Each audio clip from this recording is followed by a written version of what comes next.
Chancellor, it's always a little embarrassing when someone reads all those jobs. It sounds like I can't hold down a job, doesn't it? Oh well, oh well. Chancellor Subert, I want to thank you for the extraordinary leadership that is the hallmark of your administration. I know a little bit about chancellors. I had a few run-ins with chancellors. I'll get to some of my stories in a few moments, but I want to thank you for your leadership, particularly through this pandemic. I can't tell you the number of times that we called upon Syracuse University to give us advice in state government on how we handle the continuation of education during this extraordinary time, and your work to make sure that 98% of students are vaccinated. I don't think there's another institution that can compete with us, so you have always put the health of your students first, and I thank you for that, Chancellor.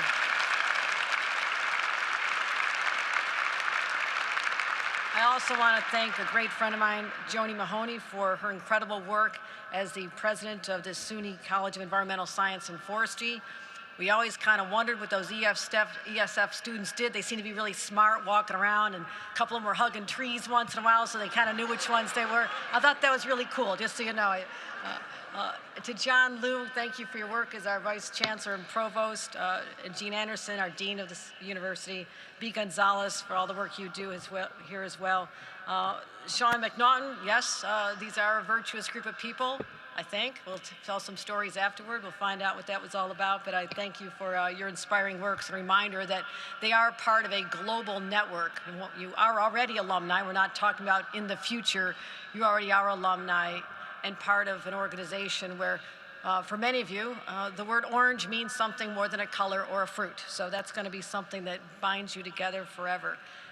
Serena, how inspiring was Serena Omolami? Let's give her another round of applause.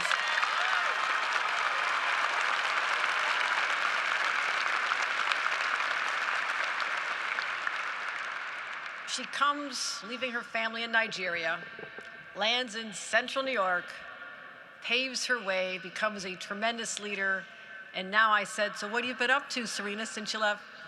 Oh, I'm working on my PhD in bioengineering. I'm like, okay, she's brilliant, she's brilliant. I said, make sure whatever you stay in New York. Stay in New York, Serena, we need you. We need the talent of people like Serena. I also want to thank all the administrators, the trustees for caring so much about this institution. And truly, on behalf of the state of New York, because I can say that now, and 20 million New Yorkers, congratulations, class of 2020. It's about time, isn't it?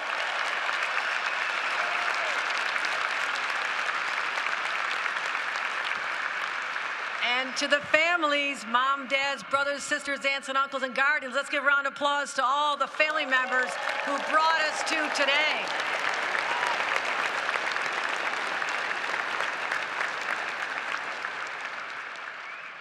Welcome home. You've heard from some of our other very eloquent speakers that this is not what you expected at the time. No one could have foreseen that our world would be brought to its knees by a global pandemic just 16 months ago. And you were just looking over the horizon. I've got to get through my final classes. I just have to finish my last paper and my exams, and then we'll have this great celebration, and I'll be launched into the world, and it'll be fabulous. And then in March 2020, it all came crashing down. But as you've heard, and I mean this sincerely, you've developed an ability to adapt that is going to benefit you in ways you have no idea right now. And I mean that. I mean that sincerely. You left this campus into a world that is radically altered, and there's no going back to the pre-pandemic world. Forces beyond our control have truly changed our economy, our society, and indeed, each and every one of us. But this is the exciting part. You are now bonded with classes from 2020 and 2021, not just here, but across the nation in a collective shared experience that nobody else can touch. This will define an entire generations, just as you heard from your great-grandparents, the greatest generation and World War II and the Depression. I heard it all too.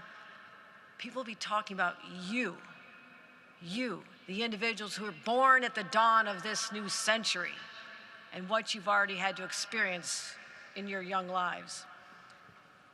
Yes, you've heard the words endurance and perseverance, and today they may just be words, but they're part of your soul now. Because whenever things get tough, you say, yeah, but I got through the pandemic. I got this. Am I right? I mean, you can put it all in perspective that you can handle any challenge that comes your way.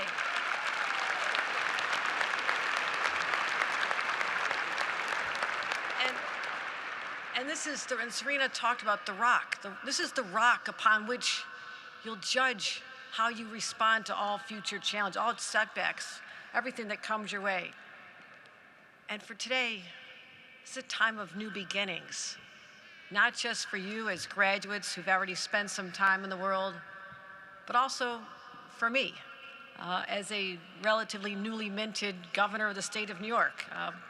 And I'm here to say that my time at Syracuse had a profound influence on how I got to this position and the person I became on that journey.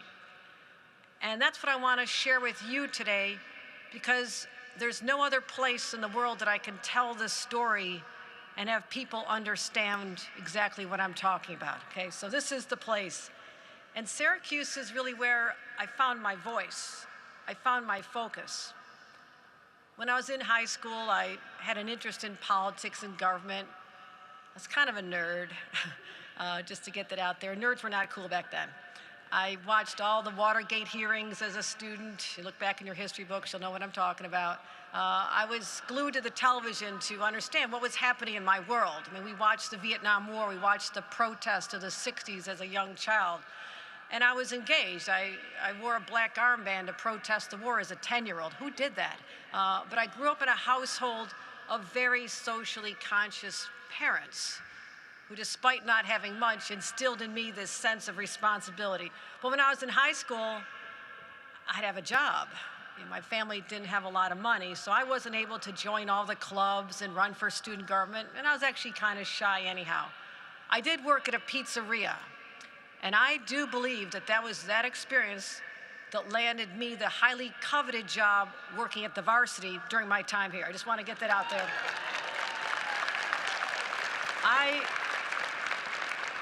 I don't know if they still do this. I pop into the Varsity every time I'm on campus, but I had the job of calling out the numbers when someone's pizza was done. I mean, how important is that? Nobody eats until I call out their number, okay? So this is a very big deal.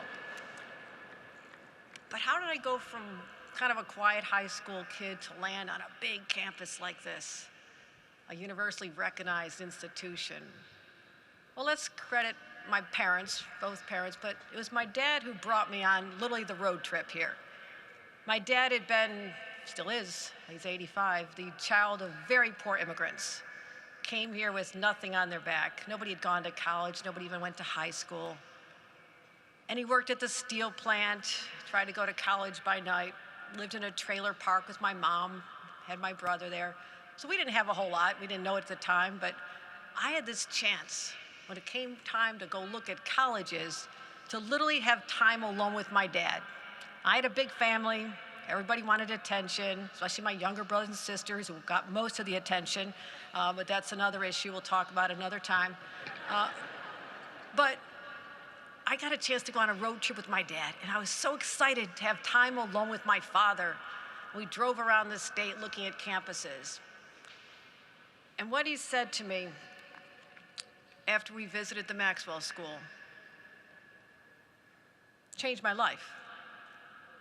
He said, Dolly, he always calls me Dolly, still does, Dolly, some of those other schools we went to, they might be good for teaching you a lot, but that's probably where the wife of a congressperson might go. You go to Syracuse, you could be a congressperson. You could be a member of Congress.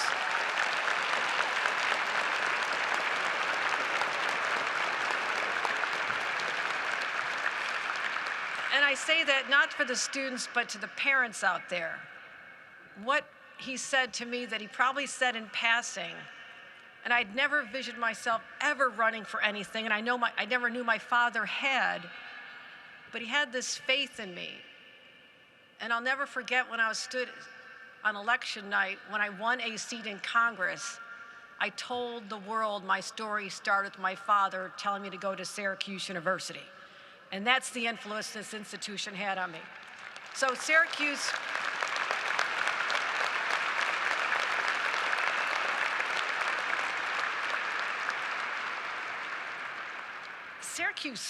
sparked this passion for activism.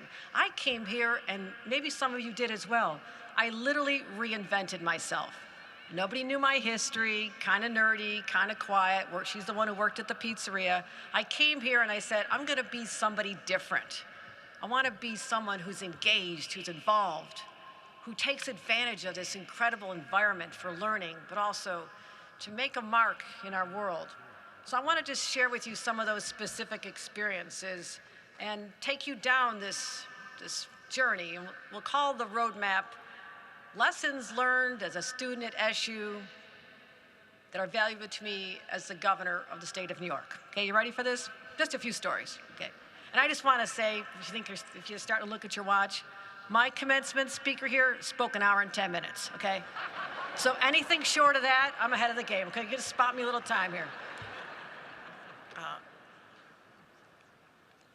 When I got here, I couldn't get over how diverse this place was.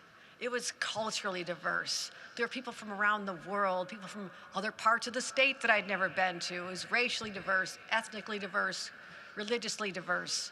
I was fascinated. My first roommate was Armenian. My second roommate was from Iran. I got exposed to the world just in my dorm room. I loved it. And as a political science major, like David Bruin, our president of the student government, and Danielle Stinford, our vice president, I decided to run for student government. First time ever. I wasn't one of those high school class presidents, not me. But I did it here. And I also became the student representative to the board of trustees. Yeah, sorry, trustees back then. I'm really sorry. And I had to push my comfort zone to give public speeches, to speak to students, to get them behind a movement sometimes. And I had no confidence coming into this place, but I had to build it. I had to find it from somewhere. In order to get other people to lead, to follow me, I had to show leadership. And my philosophy was at the time, just fake it till you make it. How many times has that helped me? Just fake it till you make it. And I used that and said, I can pretend I'm a leader perhaps until I become one. So it's interesting that we're in this building. When I was a student, I found that the university trustees and at the university were looking to build a new dome stadium. Yes, this is ancient history, ancient history. We didn't have a dome stadium. Can you imagine playing outside in the snow? That's what we did. That's what people did. Our teams played in the snow outdoors. So they decided we needed a dome because weather was a little rough up here. And I thought, and the students thought, and the Daily Orange thought that wouldn't it be great to name the brand new dome after Ernie Davis, the first Black Heisman Trophy winner? And we said, of course, everybody will think that's great. He never got the recognition he deserved. And we started building support for this idea. But I knew there was one person I had to go talk to. This was the chairman of the board of trustees at Syracuse University, who coincidentally was the chairman of Carrier Corporation. Yeah. So I put on my best jeans. I didn't have anything else. Put on my best clean sneakers. I went into the corporate headquarters of Carrier Corporation. Now, this is the biggest office I've never seen. I mean, I swear his desk was as big as his stage. I walked in, it was like going to see Oz. I was so intimidated. And I said, Mr. Chairman, we know you love the university. We've got this great idea that Carrier named the dome after Ernie Davis, and you put up all the money behind it, and we think that'd really be nice and magnanimous, and we'll just think that's great. Isn't that a great idea? What's this called? Yeah, okay. So that didn't go over the way I thought. But even though I lost that battle, I learned some really good lessons. I was very disappointed, but I'm so proud that we're on Ernie Davis Legends Field today. I don't think that would have happened if we hadn't brought this issue forth. So I walked this field for inspiration, a reminder to me that at least we tried. At least we went out there. We had the guts in our student government. We all rallied behind an idea. So my lesson learned on that day was never, never underestimate your ability to make a difference. Even as a student, you don't know until you try. Am I right about that? You have no idea. And if you don't try, it will never happen. I also learned a little bit about the art of negotiation. I had nothing on my side other than walking in there and having a little guts. I was 20 years old, a little crazy, I guess. He said, "What are you doing here?" But I also walked away with this, and that to me was worth the effort. And I actually laugh when I think about the fact that I ran into Chancellor Melvin Eggers at my 10-year reunion. You'll be at your 10-year reunion. You won't want to miss that. And he said to me, I'm still not sure if he was kidding. He said, "We couldn't wait for you to graduate." I prefer to take that as a joke. I'm not sure how many times he said that to people in his 20 years as a chancellor, but we got along fine. It may have something to do with the fact that I led a lot of protest and launched a 6-month boycott of the bookstore. But we had really high prices. We didn't like their policies, and we thought they were unfair. So I got a resolution passed, got all the students behind me. Even the Student Senate backed us. And we saw an opportunity to bring people together toward a common cause. And we were out there marching and picketing in all kinds of weather. We had some really sharp people, our English majors, who had this thought that we should have an ode to Shakespeare. So we came up with, as we were marching, "Boil, boil, toil and trouble, all they do is charge us double." We thought we were so clever. We were so clever. I had a good time. I did have a good time. But I also saw what you could accomplish with collaboration. Guess what, my friends? The prices came down and they changed every one of the policies that we protested. We got what we needed done. And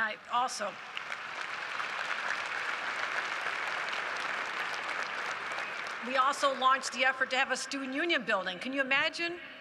The Daily Orange was down the road. The student government was in a building that literally should have been condemned. It was a fire trap.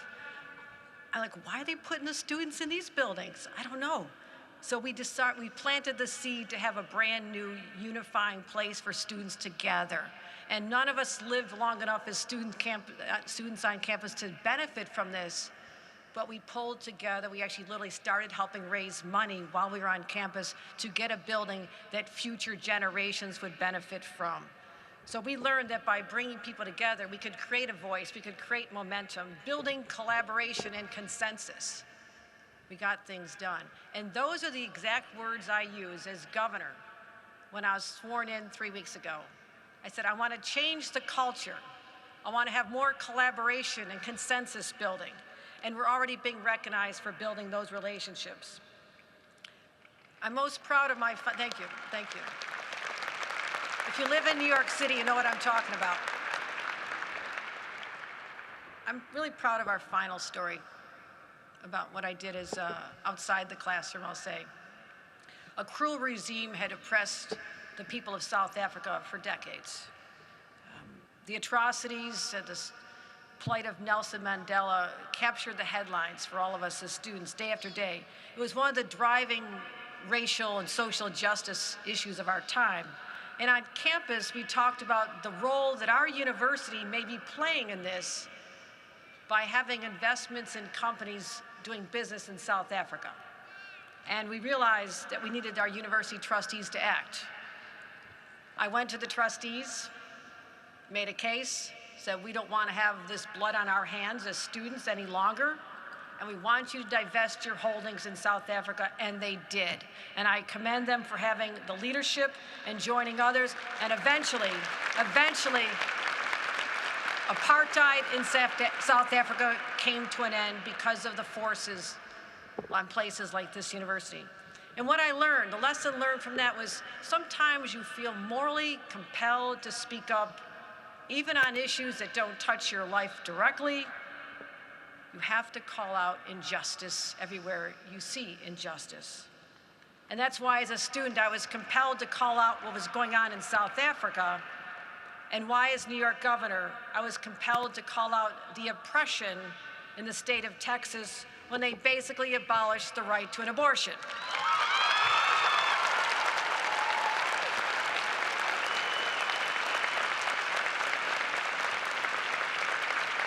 And I pledge right here and right now to my Syracuse University that I'll continue to use the governor's office as a platform to condemn injustice wherever and whenever it rears its ugly head. It doesn't matter the size of your megaphone. You don't need to be in the governor's office. You can be a student on a campus to make that kind of difference. As you can tell from these stories, I didn't spend a lot of time in classroom. Sorry to my professors, because I was picketing or I was protesting. And I appreciate the ones who let me take incompletes and fix them later. Okay, thank you, that was really important to me. But when I did show up, and I'm glad you're all graduates, so you're not getting any bad habits from me, okay? You're already done, it doesn't matter. But I want them to know that when I was in classroom, like history class with David Bennett, I did absorb the stories, and I did absorb what I learned in my criminal justice class. And literally, on Friday, 2 days ago, I signed a bill into law that transformed the system of parole in our state, and ending an irrational system of injustice where someone who's out on parole can end up back in jail because of a technicality. They're not supposed to drink. They're not supposed to use a substance. They're not supposed to be in a car. They literally could end up back in jail again because of that technicality. And that put more people in jails. New York State was #1 in the nation for people incarcerated on technical parole violations than anywhere else in our nation. And that led to much of the overcrowding we're having in Rikers Island, and I hope you're paying attention to what's happening in Rikers Island. This is a tinderbox, and I literally had nearly 200 people freed from there on Friday. And I thought about the fact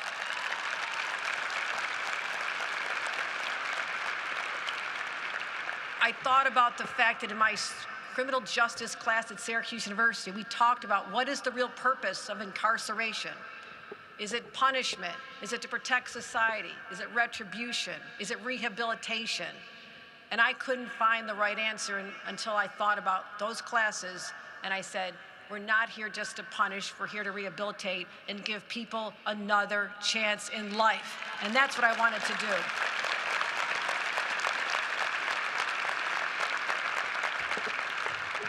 So at the stroke of a pen, I said no more. And I was very proud of that. And I'll also say, as I mentioned David Bennett, this is something I need all of you to understand, whether you took a history class or not. How many of you took a history class while you're here? That's a good number, okay. That's good. From that class, sitting in Maxwell Hall, I learned that as New Yorkers, we inherit an incredible legacy of progressivism. The NAACP started in New York. The labor movement started in New York. The LGBTQ movement started in New York. The environmental justice movement started in New York.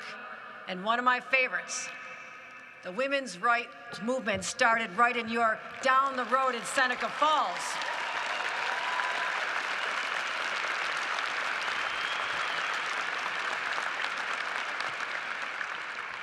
And I've been asked many, many times, how does it feel to be the first governor in the state of New York who's female? And that's how I prefer to say it. I happen to be female. That is not, hopefully, my primary qualification, but I also think I would not have gotten here if it wasn't for those brave women and men who gathered in 1848. Think about this. How do 300 people even know where to go without checking Facebook for the location? I mean, seriously, it's extraordinary what they did. But they showed up, they were there, and they made a difference. And this is why this is so personal to me. I know their struggles. I know they were denigrated. I know what they went through just for people like myself to even have the right to vote. And they carried a torch proudly, so boldly. And that torch is now in my hands.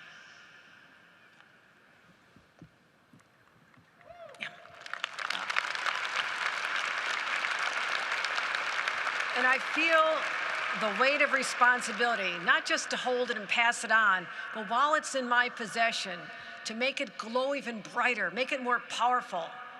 And while I may be the first, I sure as hell do not want to be the last. I am taking this responsibility seriously. And for all the women who follow me, I'm going to take that glass ceiling and crush it with the weight of my heels. No more barriers for women ever again in the great state of New York.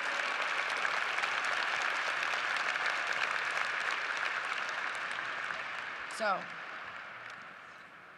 I've got a lot more stories, but I'll meet you at the varsity afterward. I just want you to know, first of all, this was a high honor for me to be here. It truly, truly is. I actually choked up watching the video. I had this flashback of what it was like to be brand new on this campus and then to leave into a world of uncertainty. And I just want to reinforce, there is no way in a million years, as a student at Syracuse University, I believed that I would become an elected official at any level, a member of Congress, or the governor of this state. And if there's one lesson to take from my life, it is dream big. Envision yourself. You can be a leader in your industry or you can be the leader of a state. There is nothing stopping you because you have a world-class education. You have a network between SU and ESF of probably over 300,000 people who understand the shared experience. They want to help you. And here's what I'm calling on you as you go out into the world. Help me solve these problems. Find the path that, yes, you can earn money and be professional and do all you want to do, but there is always time for you to give back. You have to give back. You have to find that calling and give back, or else why have you taken up space on this planet? What is the difference you're going to make in your time living on this great planet?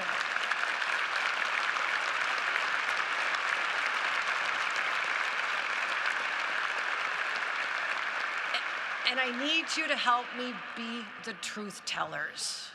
What I'm talking about is the insidious campaigns of disinformation that pervade the social media world, and it literally has cost people lives. I'm talking about lies about vaccinations. I'm talking about lies about masks. I'm talking about lies about the climate change. I'm talking about lies about abortion. And I'm talking about lies about elections that lead people to do crazy things in this country. It stops here. It stops right now.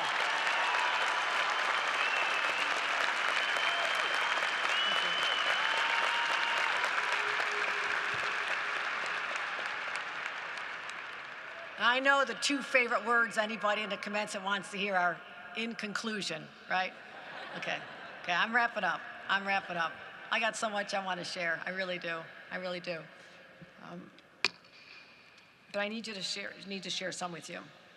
And it comes not from me, but from David Brock, who wrote a book, The Road to Character. He talked about something I want to leave you with. He talked about resume virtues and eulogy virtues. And let me explain the difference. The eulogy virtues are the ones that people are going to say about you when you're gone. Not a happy thought today, I get it.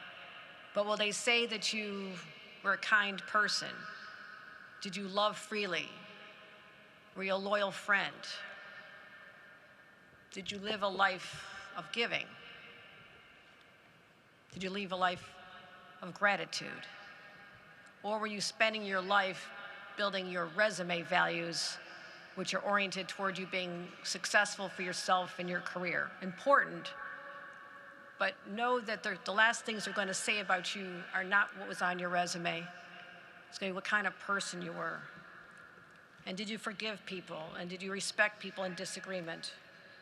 And there's someone in our presence here today that I believe embodies these values more than perhaps I ever will. Kevin Richardson was a member of the Exonerated Five, or is known as a member of the Exonerated Five, and I am so proud of my school for giving Kevin, that was denied him for decades, the right to walk across the stage and be a Syracuse graduate. And his story is something you need to remember. What this man went through. When you face a challenge, you feel discouraged, you feel hopeless, I want you to think of Kevin Richardson and know what this person endured, a horrific, life-altering experience. As I spoke to him earlier, he still speaks with a heart full of gratitude for the remaining years of his life that he can give and be an inspiration to his daughter, Jazz, and hopes that she someday will don the orange and be part of this family. Those are the people that you need to seek out in life. Don't just follow politicians. There's so many people that are ordinary people in extraordinary circumstances who I draw strength from. And I want to say, God bless you, Kevin.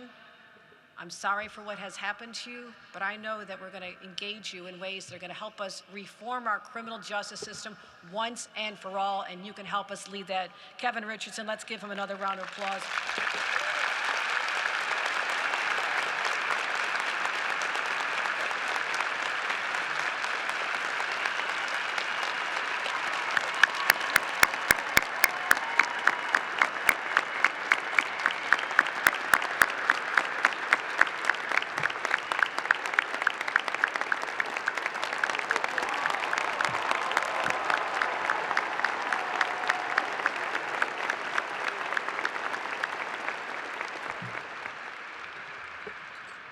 Now the one word you want to hear, which is finally, finally.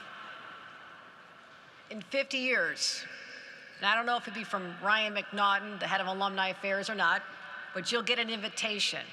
I'm not even sure if you can look for it in your email or a text message. I don't even know how people are going to be communicating in 50 years. But you're going to be invited to come back for a reunion. I encourage you now to mentally accept that. Because when you come back, it'll be very different. Might be the 5th rendition of a dome. I have no idea what's going to happen here.